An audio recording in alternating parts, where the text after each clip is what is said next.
So I'm switching over from TCG Player. Well, actually, I'm not going to be using it at all. And here's why. Hey everybody, for those of you who don't know me, my name's Stefan. I run chaoscard.com, and we sell Japanese booster boxes and some English in the future. And I'm going to tell you why I'm transitioning over from TCG Player, or I guess not running it at basically doing it all. I currently have a bunch of inventory on there right now, and so I'm purging through that. And maybe I'll throw some things on there here and there, but I'm not going to be solely focused on that in ways to make money with Pokemon cards. And the reason I'm doing that is because I think I should be solely focusing on my website. And so when I leave work, as I'm doing now, I'll go home, put my kids to bed, have a little bit of dinner, and then I'll go out to my craft room, which is outside. I leave the door open, which is great because I can hear the crickets. It's like I'm out in the wilderness, but I'm not actually out in the wilderness. I'm just in my backyard, and or in my craft room in my backyard. And I'll spend anywhere from like 9:30 p.m. till about 11 p.m. either shipping orders or doing various things with TCG Player, adding things, cards, that kind of stuff. I've purchased bulk, quite a bit of bulk over the last little bit, so I've been planning on listing that, but that's just going to be delayed there a little bit. So anyway, so the reason I'm focusing solely on my website is because I think that's going to provide the most value long term. And also TCG Player does take those fees from you, which I'm using Wix for my website. So they only charge a 2.5% processing fee. So when I'm shipping out cards, I only take that 2.5% processing fee, and then I have shipping and stuff like that. So very minimal expenses.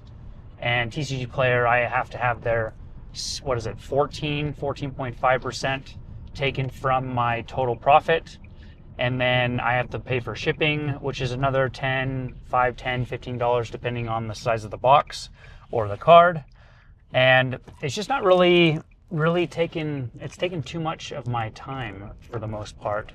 I would much rather be making content or working on my website, kind of developing, adding booster boxes, kind of making it look all pretty and presentable to people. So that's my plan. But I really wanted to touch on TCG Player as a whole. I think it's a great platform if you don't plan on doing a website. If you're okay taking that 14.5% fee away from your total profit, I think it's totally cool to do that. And let's just say you have a collection or you bought a collection. Let's just start with having a collection first. If you had a collection and you wanted to sell it, so like over the years you've collected, let's just say a 151 master set. I have a 151 master set. I don't plan on selling it just because I really resonate with the 151 Pokemon. So if I wanted to sell that, I think TCG Player would be quite fine, especially if I got it right when, if I did the master set when it originally came out, because you'd be up a ton with the cards, right? Packs were cheap, products were cheap, sealed products were cheap, and so it makes it really easy to sell that and make a decent profit. But for me, I don't want to sell it. So that's just an example. But let's just say you bought a collection that included a 151 master set, and you're probably maybe paying 70-80% depending on what your terms are with your sale, or with your purchase. And when you take that 14.5% cut into account, that's not much margin for you to make money on whatever you're selling. And I just gave that 151 master set as an example. So I think TCG Player is a great chance for someone to get started in selling Pokemon cards. If you're kind of on the fence, like, hey, I have a collection, I don't care about some cards, I just want to make some extra money, so maybe I can put it back into, Chaos Rising, the set released today. And I went out and bought a ETB, which I do typically with any set that releases. I'll buy an ETB, maybe a booster bundle, open some cards, maybe I'll get something good, maybe I won't. Unfortunately, one of the products I bought, one of my friends at work, I sold him a product and he pulled the Greninja, so go figure. that kind of sucked on my end because I did have that product in my possession, but I sold it to him. So I'm happy for him. That's great. I'm just sending him gifts of like memes of people getting angry at their friends because they gave them a pack and they pulled the main chase from that pack, which is, it doesn't really happen to me, but it's just the first time it's actually happened to me, so that was kind of funny. So side note anyway. So back to TCG Player. If you're selling on TCG Player, you're taking that 14.5% hit. And me, I want to be profitable. I personally like my day job, but I don't really want to be doing it forever. And so this is a good way for me to transition from TCG Player to my website solely to sell sealed products. And I guess if I acquire cards along the way, I guess that would be just fine to throw it on there. I'll still have my account. I don't know if it changes your seller profile. So I'm a level 4 seller right now. I don't know if I stop selling cards or don't have much throughput through my TCG Player website, if it changes my level 4 seller. I don't know. I don't think that's a thing, but who knows? I guess I should look that up. But so like I said, if you're just starting out on selling Pokemon cards, it's a great place. It's a great place for people that are just trying to resell products, make a quick buck, flip it. I personally think it's better than eBay, even though I think it's still under the same umbrella as eBay is. So it's the same platform. And I know GameStop is going to be trying to buy eBay. I don't know if that's actually going to happen or not.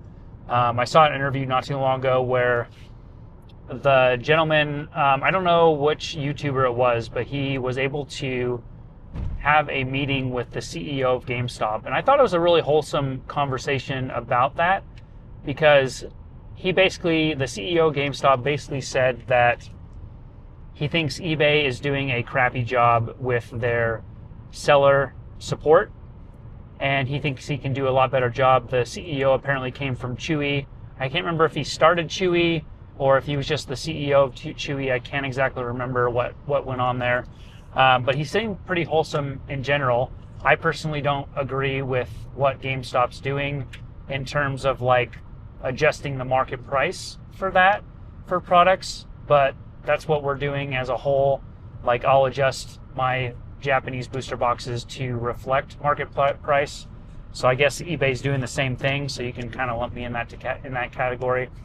But in terms of Japanese booster boxes, I'm doing all the legwork. So I think I'm providing a great price for what I have to offer. So some things that I don't personally like with TCG Player, and I actually had this experience today, is that they require you to ship within 48 hours. And it's kind of ironic because I ordered some cards, because I play the game, the Pokemon trading card game, and it's kind of ironic. They require sellers to ship or provide tracking within 48 hours. And it took the TCG Player Direct program, and I might be a little ignorant when it comes to that, but it took them 8 whole days to provide tracking for my shipment, which is kind of like a double standard. Like, why would you require a seller on your platform? I guess they run the platform, right? So that could be their take on it. But anyway, I think TCG Player is a great place to go if you want to make quick money or start selling Pokemon cards. It's a great place to start. If you want to build a brand, which Pokey says, you should definitely start your own website. It will be better for you long term. And he explains in one of his videos recently, if you go to TCG Player and buy some cards, yes, you have your own online store with TCG Player, but if someone says they bought cards off of TCG Player versus your store on TCG Player, you're not technically a business. Like, when I say, hey, I went to GameStop and bought a booster box at GameStop, that's GameStop's brand. They've built that. If I just say I bought cards off of eBay, I didn't buy cards from eBay. I bought cards from an eBay seller, but apparently if you recognize eBay as the one that's selling you cards, the person that you bought cards from are not a legitimate business not legitimate. It's legitimate, but it's not a branded, built business, if that makes sense.